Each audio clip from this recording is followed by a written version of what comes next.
the 2023 Hellcat-powered Dodge Durango. And much like many of the other Hellcat vehicles, this is back for a final swan song. No, Dodge does not do the Irish goodbye. They will try to bring these things back for a million years.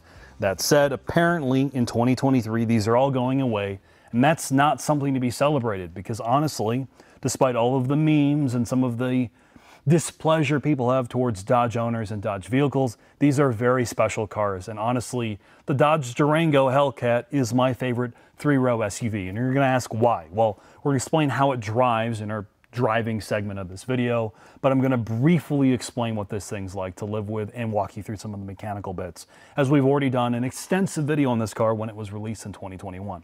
So first off, what is the Dodge Durango Hellcat? Well, it is essentially a BMW X7 with a GED. Despite this being an American vehicle, this is built on a Mercedes-ish platform from 10 years ago. You get rid of some of the refinement and you bring in a lot of like yell at your wife in the Applebee's parking lot energy. It is crass, it is loud, and it is stupid, but in the best ways possible. So from a platform perspective, it's double wishbone front and rear. Yes, it's loosely based on the ML or GL. Dodge has stretched it out. It's a rear-wheel drive architecture. It has all-wheel drive, so it can go 50-50, but it is primarily rear biased. It has a 6.2 liter V8 built in Mexico, which is supercharged. We've talked about this engine about a billion times. It is incredibly entertaining. In this configuration, it makes about 710 horsepower. It's capable of towing 8,700 pounds, and of course, does 0 to 60 in 3.6 seconds, and a quarter mile in 12, making it one of the fastest three-row SUVs. And it has a 8-speed ZF gearbox, which is about a generation old, but it is still very capable. From an interior perspective, in 21, when they reintroduced or updated the Durango, they tried to put lipstick on a pig in some ways. Yes, some of the plastics below the window controls are right out of a gumball machine, but in the key places that you're actually interacting with, the leather feels expensive, particularly in this expensive trim, which is over $100,000. The touch points are good. The seats are very comfortable. They're heated and cooled. The steering wheel is great. Uconnect has all physical controls. This is a true three-row SUV, so you can use this as your family hauler, and you should. The second row's captain chairs are comfortable. Full-size adults can fit in the third row. This is actually a very pleasant space to spend time in, and it really does eat up the miles. The only con, other than the fuel economy, which is abysmal, which I'll talk about in the final thoughts, it's about 13, is it's loud in the interior space. Not road noise, not wind noise, but when you're on the highway and you're in eco mode or normal mode and you're sitting there at 80 miles an hour, the second and third row will hear that exhaust drone regardless of what you do. So with that, let's go take this for a quick drive on our favorite county road.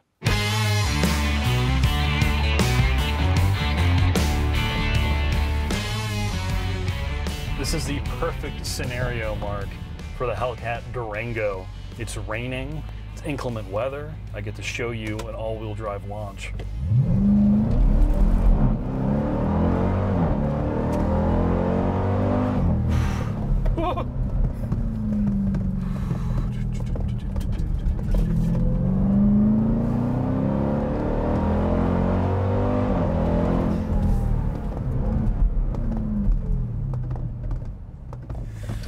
The 2023 Dodge Durango SRT Hellcat loses nothing in its rebirth.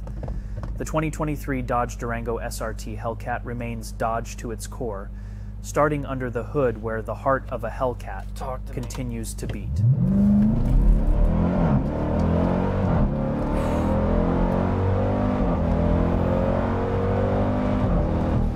You said it best in our original video, Mark, when we drove this like 2 years ago, that you don't care about anything, right?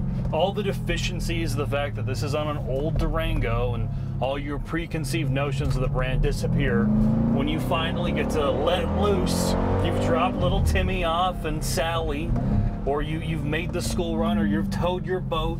You don't have time in your life to experience a sports car, so you bought this thing. And in between all the crap you have to deal with, you can drive this thing like a grade A asshole. And it isn't just a one-trick pony. It does handle surprisingly well, as I talked about in the beginning statement. The core inputs, the usability of this car is amazing. And again, all you want to do is put your foot down, Mark.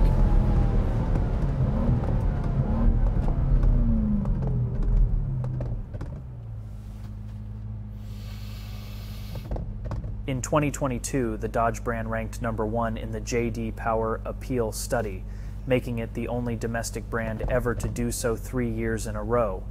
In 2020, Dodge was named the one brand in initial quality, making it the first domestic brand ever to rank #1 in the J.D. Power Initial Quality Study.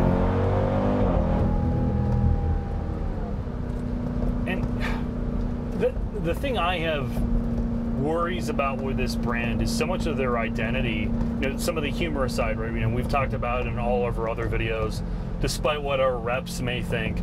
I love the Hellcat Challenger and Charger. I think the TRX is a tremendous truck for what it's supposed to be. With all of this gone, my concern is I don't know what the future has for Stellantis as a brand. We talk about it off camera, and I've talked to viewers about it, and even other reps who've asked me that question. This is a brand that struggles with some of the core stuff when it comes to building cars. Quality is still a tremendously large issue.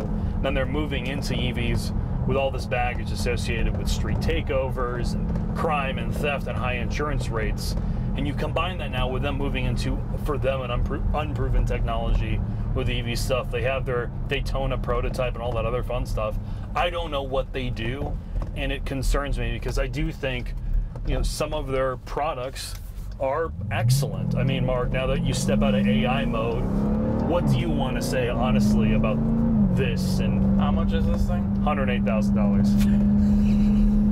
Like, my kids don't respect me. My wife doesn't respect me. I don't respect you. You don't respect me, but at least.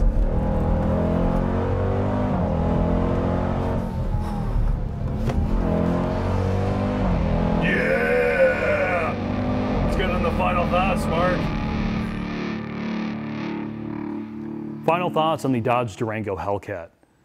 This is a sad moment in time because Dodge is about to lose all of these great V8 products.